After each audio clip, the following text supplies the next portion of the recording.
ఇది జర్మనీలో బిల్ట్ అయింది ఇయర్ 1913. ఇది ఫస్ట్ వుడ్తో బర్న్ అయ్యే మెకానిజం దీన్ని. ఆ తర్వాత దాన్ని కోల్గా కన్వర్ట్ చేశారు. Baby see walk.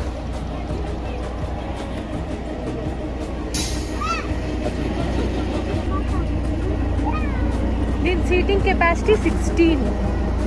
Food break down. ఈ గూడ్స్ చూసారా, 1940లో సింధారియా వర్క్షాప్లో బిల్డ్ చేశారు దీన్ని. దీని లోడ్ కెపాసిటీ చూసారా ఎంత ఉందో, 4476.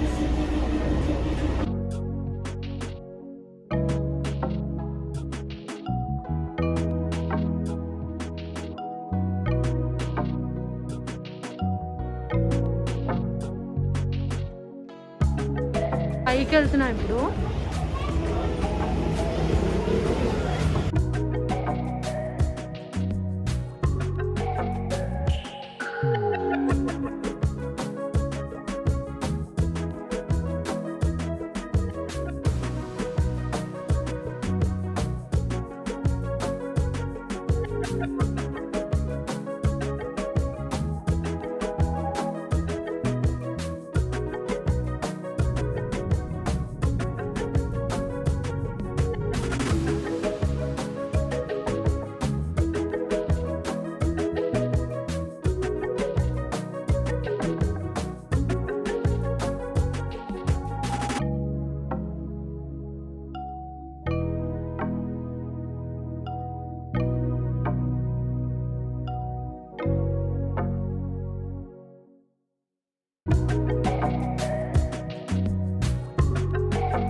ఇక్కడ టీ తాగుదామని చెప్పేసి వెళ్తున్నాను.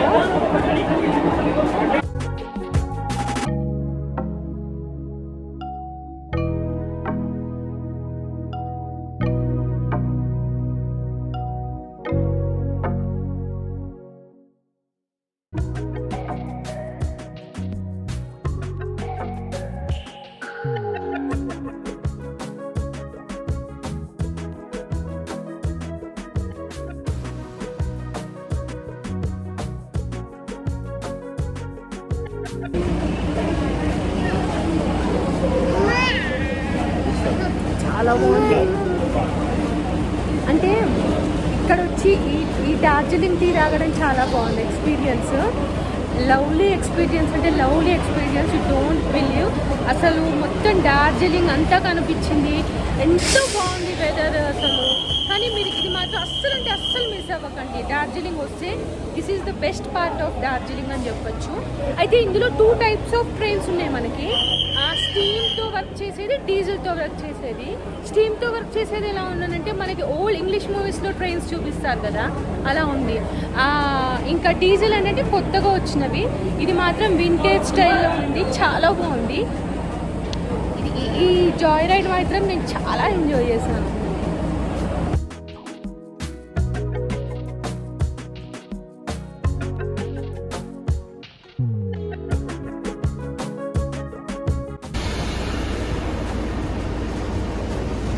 సో రిటర్న్ రూట్ కాబట్టి అటు సైడ్ నుంచి ఇంజన్ వచ్చింది, మళ్ళీ ఇంజన్ తీసుకొచ్చి అటాచ్ చేసేస్తున్నారు భోగిలకి. So back to Darjeeling.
Train దిగేశాను.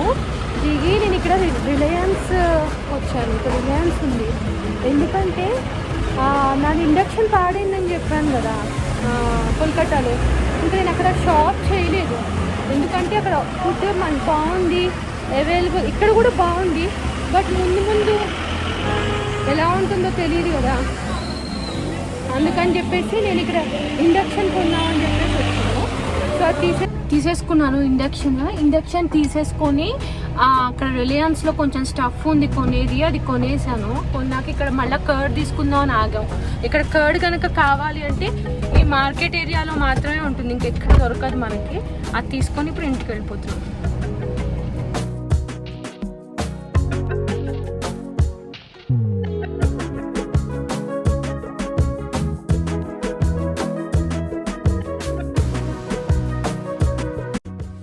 నాకు వీళ్ళు పాపం వచ్చినప్పటి నుంచి ఫుడ్ చేసి పెడుతున్నారు.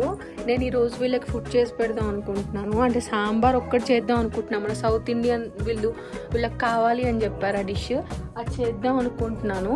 అయితే దానికి చింతపండు మనం వాడతాం కదా, ఇక్కడ చింతపండు దొరకదుట అసలు, అంటే వాడరట మనం వాడినంత ఎక్కువ.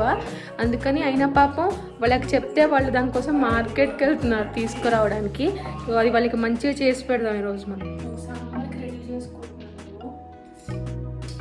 ఇక్కడ నాకు సొరకాయ, ఇంకా వంకాయ, ఇంకా ముల్లంగి, ఇంకా క్యారెట్ దొరికినాయి. ఇక్కడ ముల్లంగి చూసాను, వైలెట్ కలర్.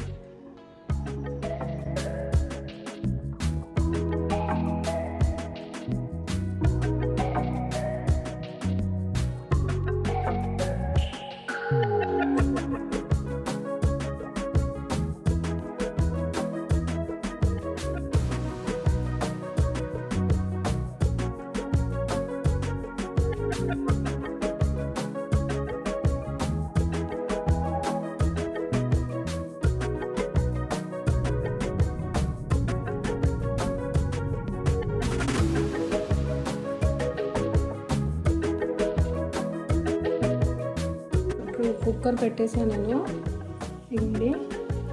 ఇది ఒక 4 to 5 విజిల్స్ వచ్చేదాకా మనం వెయిట్ చేద్దాం.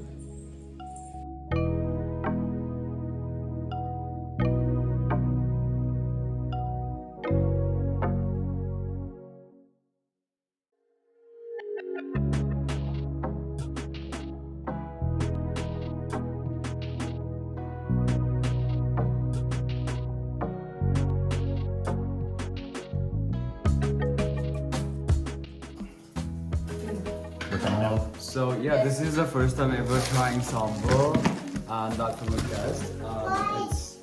I hope that it smells really good and it has a very beautiful color in it. It's more of like a yellowish and orangey kind of it. And what are the like vegetables that you use though? Yeah, I used radish, carrot, brinjal, onion and tomato. It smells really good, like seriously. I mean, I really mean it, not just the video, but I really mean it. It smells really good.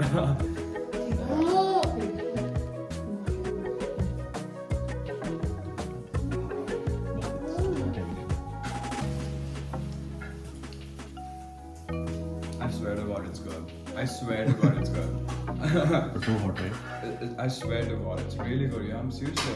And it's very healthy as well, right?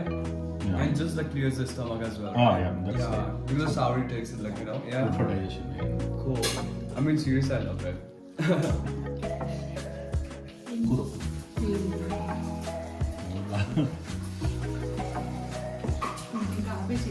So you have like a video of making this, right? So guys, do check out the video. It's there. You should definitely try what she have, like, you know, cooked in the video, and the sambar tastes really delicious, and you should go for it. And I'm like a proof for it for his video. Final గా నచ్చింది వాళ్ళకి. పాపం నాకు ఇన్ని రోజులు ఎంత బాగా post చేశారు, అందుకే నా తరపున ఏదైనా ఐటమ్ చేసి పెట్టాలనిపించింది. దట్టు మన సౌత్ ఇండియన్ ఫ్లేవర్లో నచ్చింది. I'm very happy. అయిపోయిందండి డిన్నర్. వాళ్ళకి ఫుడ్ చాలా నచ్చింది, చాలా హ్యాపీగా ఉంది. ఇంకా నేను రేపు వెళ్ళిపోతా డార్జిలింగ్ నుంచి. రేపు నాకు 6:40కి ట్రైన్ ఉంది, సిలిగురి నుంచి ట్రైన్ ఉంది. కాబట్టి నేను ఫస్ట్ డార్జిలింగ్ నుంచి సిలిగురికి వెళ్ళాలి. 2.5 hours జర్నీ. వెళ్ళిన తర్వాత నా కార్ నేను అక్కడ ఇచ్చేయాలి. నా సెల్ఫ్ డ్రైవ్ కార్ జూమ్లో తీసుకున్నాను, అక్కడ ఇచ్చేసి ఆ తర్వాత మళ్ళీ నేను రైల్వే స్టేషన్కి వెళ్ళి ట్రైన్ ఎక్కాలి. 6:40కి కనుక నేను ఎక్కితే ట్రైన్ 4 o'clockకి రీచ్ అవుతాను నేను ఎర్లీ మార్నింగ్. అక్కడ కూడా హోమ్ స్టేకి దానికి ట్రై చేస్తున్నా. వైఫై ఉండాలి కదా మనకి, మెయిన్గా వైఫై ఉండి అంత కంఫర్టబుల్గా ఉండేట్టుగా చూస్తున్నాను. ఎందుకంటే మళ్ళీ అక్కడ ఫుడ్ నార్త్ ఈస్ట్ పోతున్న కొద్దీ కొంచెం ఫుడ్ దొరకడం కష్టం అవుతుంది. దట్టు నేను వెజిటేరియన్, ఇంకా కష్టం అవ్వచ్చు. కాబట్టి బెటర్ కిచెన్ ఉండేట్టుగా దొరికితే బెటర్. అలానే ట్రై చేస్తున్నాను, దొరికేస్తుంది అనుకుంటా. ఇంకా వదలాలంటే దిగులుగా ఉంది. మళ్ళీ కోల్కతాలో నాకు అదే ప్రాబ్లం అయింది, ఇప్పుడు డార్జిలింగ్లో కూడా అదే ప్రాబ్లం అవుతుంది. ఎందుకంటే ఇవి హోమ్ స్టేస్ కదా, హోమ్ స్టేస్ అయ్యేసరికి వాళ్ళతో బాగా కలిసిపోయి అలవాటైపోయి అక్కడి నుంచి వదిలేయాలంటే బాధగా ఉంది. ఎందుకు ఇక్కడ వీళ్ళు నేను ప్రతి స్టేట్కి వెళ్తే అక్కడ కొన్ని విషయాలు అబ్జర్వ్ చేసి నేర్చుకుంటా అని చెప్పా కదా. ఇక్కడ నేను అబ్జర్వ్ చేసింది ఏంటంటే వీళ్ళ హోస్టింగ్ అయితే చాలా బాగుంది. అది నేను నేర్చుకుంటా, ఖచ్చితంగా అలా ఉండడానికి ట్రై చేస్తాను. అండ్ సెకండ్ థింగ్ ఇంకా ఏంటంటే ఇక్కడ ఉన్న వాళ్ళ lifestyle, they are very cool going people. అస్సలు కాంప్లికేటెడ్ కాదు, చాలా ఈజీగా తీసుకుంటారు. ఎక్కువగా ఆలోచించరు ఏ విషయాన్ని, చాలా ఈజీగా కూల్గా ఫ్లోతో వెళ్ళిపోతూ ఉంటారు లైఫ్లో వీళ్ళు. ఇంకా మనకి అక్కడలాగా చదువు, ఇంజనీరింగ్, MBBS, సాఫ్ట్వేర్ ఆ హడావిడి అసలు ఇక్కడ కనపడదు మనకి. ఇక్కడ ఎక్కువగా మనం చూసేది ఏంటంటే మ్యూజిషియన్స్, మ్యూజిక్ మీద వీళ్ళకి ఇంట్రెస్ట్ చాలా ఎక్కువగా ఉంది. అండ్ హోమ్ స్టేస్, ఇంకా వాళ్ళ ఇంటిని ఎంత క్రియేటివ్గా పెట్టుకోవచ్చు అనేది కూడా చూసి నేర్చుకోవచ్చు. చూసారు కదా, నేను ఆల్రెడీ చూపించాను. అన్ని చోట్ల వీళ్ళకి ప్లాంట్స్ ఎంత కలర్ఫుల్గా ఉన్నాయి, హౌసెస్ అసలు చాలా బాగున్నాయి. యాక్చువల్లీ ఇక్కడ చలి వల్లనే ఇంటి పైన ఒక ఫంగస్ లాగా వస్తుంది గ్రీన్ కలర్లో, అది ఇంకా బ్యూటీని యాడ్ చేస్తుంది వీళ్ళ ఇళ్ళకి. ఫైనల్గా ఇది నా జర్నీ డార్జిలింగ్లో. చాలా బాగుంది. ఇంట్లోనే నాకు ఎక్కువసేపు ఉండాలనిపించింది ఇక్కడ బయట కంటే కూడా. అంత బాగుంది ఇంటి ఎన్విరాన్మెంట్. నా డేని ఇక్కడ ఎండ్ చేసేద్దాం అనుకుంటున్నాను. రేపు మార్నింగ్ కలుస్తాను. Good night, bye.